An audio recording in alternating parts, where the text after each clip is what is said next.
recognized for your amendments. Thank you very much, Mr. Chairman.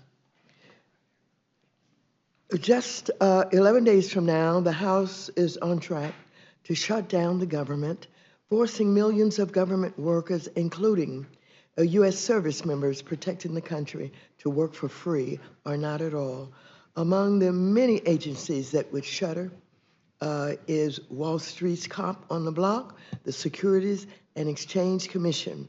Such a shutdown would cripple the SEC's ability to stop fraud, help businesses raise money, and finalize rules that are critical to investors and market participants. However, even if a shutdown is averted, the funding bill before us today contains egregious cuts to the SEC's budget that would have a similar effect. Additionally, the bill would undermine the Consumer Financial Protection Bureau in several harmful ways, including eliminating its independent funding authority, defunding or underfunding the SEC, and undermining the CFPB, risk harming countless consumers, small businesses, workers, and investors.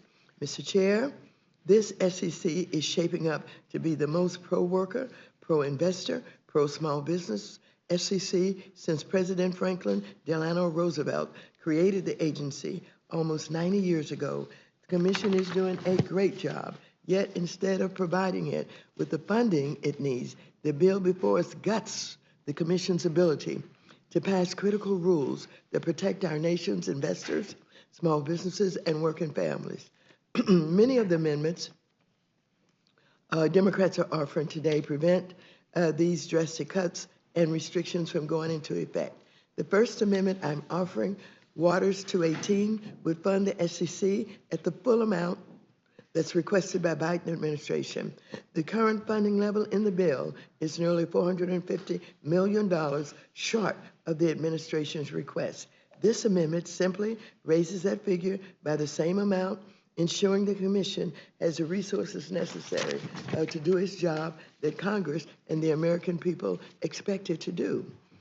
It also has no deficit impact because the SEC's budget is entirely offset by small fees on securities transactions. My next amendment, Waters 221, prevents public companies from restricting the ability of their shareholders to offer thoughtful suggestions, strengthening corporate governance and accountability at the companies they own.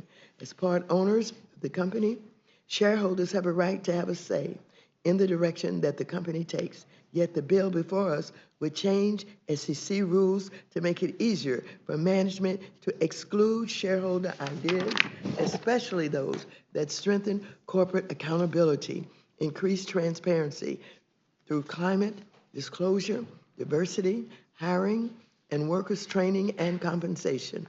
My amendment would empower shareholders to continue to guide the path of their corporate ships.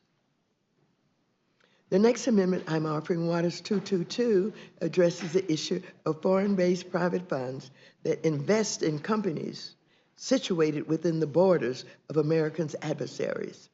Registered investment advisors, which manage trillions of dollars in the U.S., are currently not prohibited from serving such customers who may undermine our national security. My amendment fixes this loophole.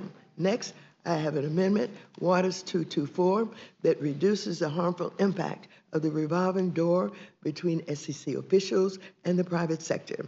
The SEC currently has rules that prevent former employees from practicing before the agency for a specified period of time, yet it often grants waivers, essentially nullifying the effect of the rules on so-called cooling periods. My amendment prevents the Commission's funds from being used to grant such waivers, effectively closing this loophole and reducing Wall Street's and K Street's influence in the SEC. I'm also offering an amendment, Waters 225, that prevents issuers that continuously violate securities laws from being able to offer securities with fewer legal requirements. Under current SEC rules, issuers will have a certain amount of public equity and debt, referred to as well-known seasoned issuers or WICCs, referred to as WKSIs, are able to offer securities to the public without the Commission needing to review their registration statement, also known as automatic effectiveness. This special privilege can be taken away, however, if the issuer commits financial misconduct like fraud. Despite this rule, the SEC currently provides waivers to WKSIs that allow them to continue offering securities under their special status, even if they have committed fraud. My amendment stops the SEC from being able to grant such waivers to firms that have been fined a combination or combined $300 million or more for misconduct over the preceding 5 years. This will protect bad actors on Wall Street from continuing to take advantage of privileges that are only meant for certain law-abiding issuers. Finally, I urge this committee to allow consideration of my amendment, Waters 174, to encourage that we match President Biden's funding request for the CDFI fund.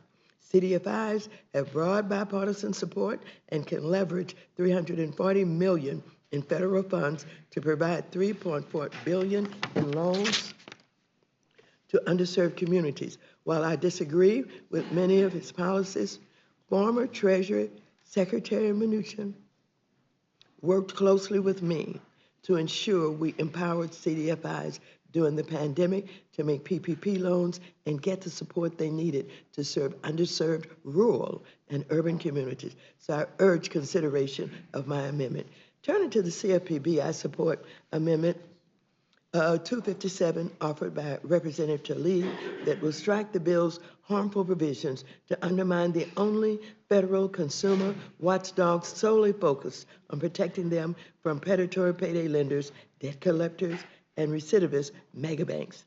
These provisions would change CFPB's single director leadership into a commission and convert its independent funding into annual appropriations so that Washington could shut them down every year. No, that is not what 4 out of 5 Americans that support CFPB, including a staggering 77% of Republicans, want from this government. So I hope the committee will make all of these amendments in order. Additionally, I would ask that members support the following amendments offered by my Democratic colleagues on the Financial Services Committee. These include Williams' Amendment 258, which strikes the language that defunds Treasury's Federal Insurance Office. As members know, FIO provides important information about trends in the insurance industry to the Treasury Department and the federal government at large, and it's critical that Congress continue to fund that office. I also ask members to support Representatives Caston and Vargas's amendment number 72, which would protect the SEC's ability to strengthen disclosure on climate risk. And finally, Representatives Caston, Vargas, and Maxine's amendment 237, which would prevent the SEC from creating hurdles on proxy advisors. I thank you so very much, and I'm so pleased to be here with Mr. Donaldson today. That's my friend. He supports all of this. Thank you. Well, thank all of you, and let me reassure you, I've been advised that they're holding the votes for you, so you're all very important people, so we can finish out with the panel. So you will not risk your vote, but thank you for your courtesy and your patience. Thank you, and that's a joke about Mr. Donaldson. I see him cringing over there.